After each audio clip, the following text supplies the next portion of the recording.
These days, with information overload, wouldn't it be nice to get a hard disk and plug it into your left ear and use it to download everything you see, hear, feel, and understand, and recall it later on? A second brain. Wouldn't that be lovely? Lots of people think so. It's a very catchy phrase. The origin of second brain idea probably go back as far as Luhmann and before. Luhmann was a remarkable psychologist. He collected an amazing number of paper cards during the course of his career. And there's a wonderful book about this, How to Make Smart Notes. I've got an affiliate link in the description below. Check it out. Tiago Forti. He came up with a system which is consistent with Luhmann's second brain method. Collect, organize, distill, and express. And he calls it CODA. This is a useful idea for science, I think. In science, we collect using SciFinder, the Web of Science, Google Scholar, Google even reacts, journal alerts. There's so many ways now to pick up information from journals. The collection part isn't a problem. What do we do with all this information we've collected? That starts to be a problem. So we could look again on YouTube and find what people say about the second brain. What does Tiago Forti say? Or other people talking about the second brain and how it's helped them.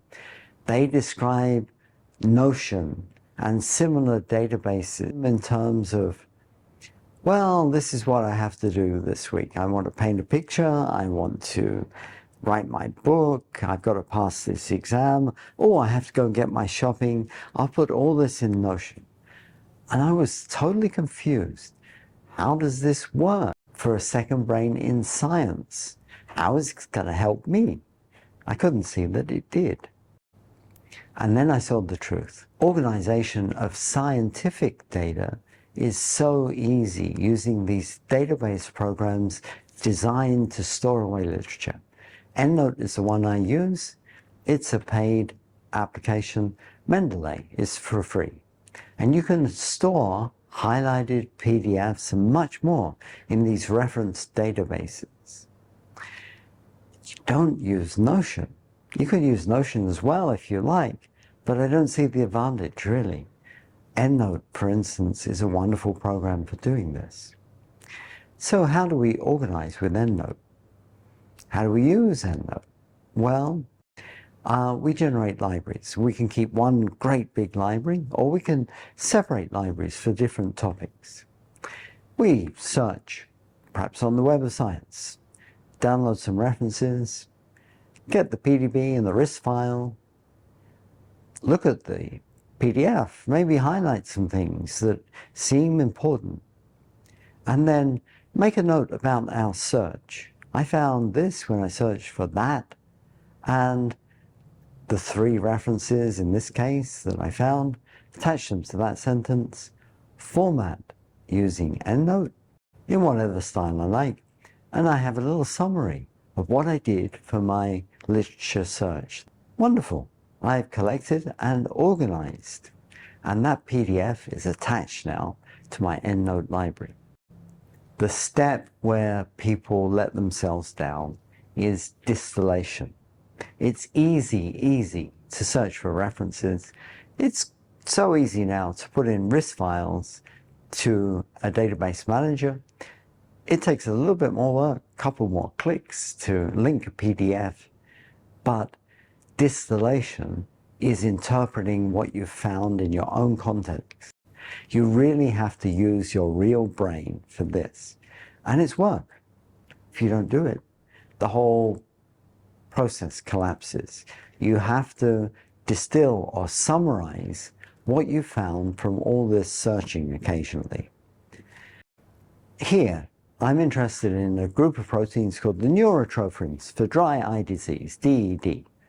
I wrote a very concentrated paragraph on neurotrophins, collected a lot of references, many more than shown here, hung them appropriately on each sentence, and then formatted.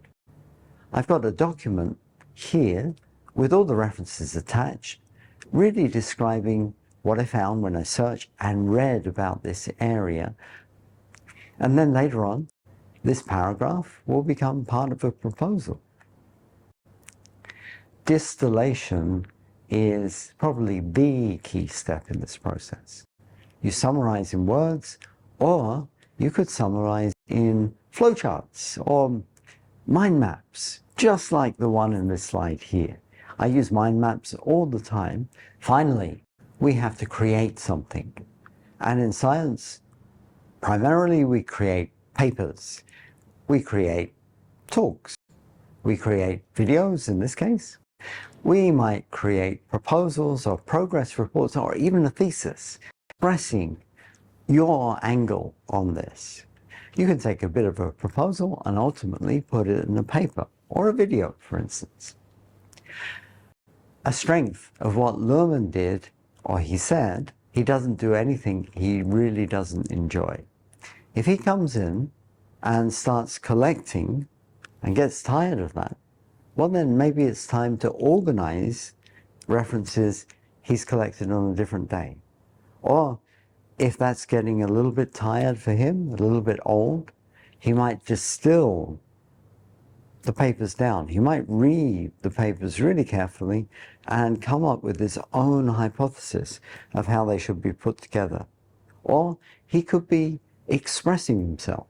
He says that when it comes to writing a paper, it's almost written because he's gone through these 3 logical steps. A second brain is very, very valuable in science. We collect, we organize, we distill, and then express. We do CODA. There's no need to use a program like Notion. It's given to you really on a plate for science people. Thank you very much. Bye-bye. I have 2 workbooks for sophomore organic chemistry. Sophomore Organic Chemistry by Inquisition, Book 1 and 2. They're available from www.byinquisition.org.